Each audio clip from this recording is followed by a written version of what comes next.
ہمارے ساتھ موجود ہیں ایرانی صحافی جان حسین. جب پہلے بھی جنگ ہوئی تھی اس دوران بھی تمام تر صورتحال سے یہاں پر پاکستان میں لوگوں کو آگاہ کرتے رہے. ابھی بھی ہمارے ساتھ موجود ہیں, ان سے ہم بات کریں گے.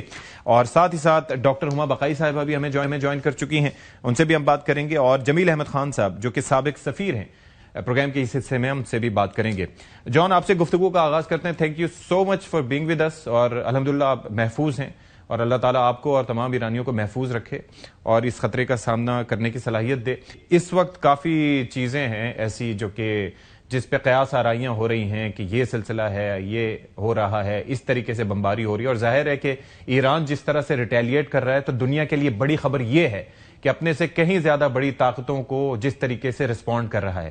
لیکن مجھے ذرا یہ بتائیے گا کہ تہران اور ایران میں سچویشن کیا ہے جو مسلسل یہ بمباری کر رہے ہیں. تو یہ کہہ رہے ہیں کہ ہم فوجی اہداف کو نشانہ بنا رہے ہیں, لیکن واقعتاً کیا ایسا ہی ہے جیسا امریکہ اور اسرائیل دعویٰ کر رہا ہے؟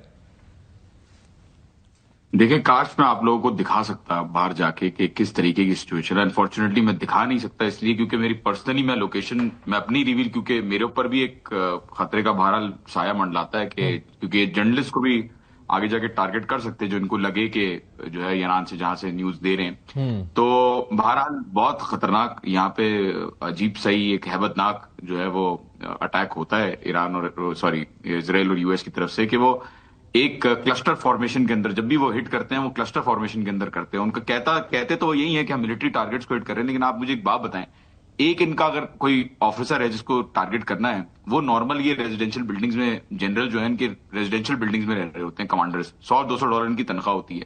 تو جب ان کو اٹیک کرنا ہوتا ہے ان کے اوپر تو پوری بلڈنگ یہ گرا دیتے ہیں اور پوری بلڈنگ کے اندر جو لوگ رہتے ہیں وہ سارے لوگ جو ہے ان کے ساتھ شہید ہو جاتے ہیں. کولیٹرل بنتے ہیں. تو میری نظر میں تو یہ کارپیٹ بامبنگ کی ہی مطلب اس کی طرز پہ ہی جا رہا ہے معاملہ, اور میٹرو اسٹیشنز پہ حملے کرنا اور ہاسپٹلز کے اوپر گرانا بامبز, اور جو ریسکیو ایجنسیز ہیں, red crescent society for example, اس کے آفیسز اور فیسلٹیز پہ مارنا. آئی ڈونٹ تھنک یہ امریکہ جو ہے وہ ان کو ملٹری ٹارگٹس کہہ کے اتنی آسانی سے چھپ سکتا ہے. تو ساتھ ہی ساتھ یہ ایک اور چیز بھی ہے کہ جب یہ نمبرز کی بات ہوتی ہے, آپ دیکھیں 5 دن سے اگر وہ کہتے ہیں کہ ہم نے 2000 اہداف کو نشانہ بنایا, اسرائیل بھی کہتا ہے, امریکہ بھی کہتا ہے, اور اسرائیل کی رuthlessness تو سب کو پتہ ہی ہے, اور اس کے اندر نمبرز کہہ رہے ہیں کہ جی ابھی تک 700-800 کے قریب یہ ایران سے خبریں آ رہی تھیں کہ شہادتیں ہوئی ہیں. آپ سمجھتے ہیں کہ نمبر یہی ہے یا اس سے کہیں زیادہ ہے؟ نہیں جی, میں نمبر سمجھتا ہوں کہیں زیادہ ہے. یہ وقت بتائے گا, ایسا نہیں کوئی ایران چھپائے گا, وہ ٹیلی کر کے ویریفائی کر کے جو ہے وہ کام ہوگا. سارے جرنلسٹ ابھی لگے ہوئے ہیں, جتنی بھی انسیڈنٹ رپورٹس ہیں پورے ایران کے اندر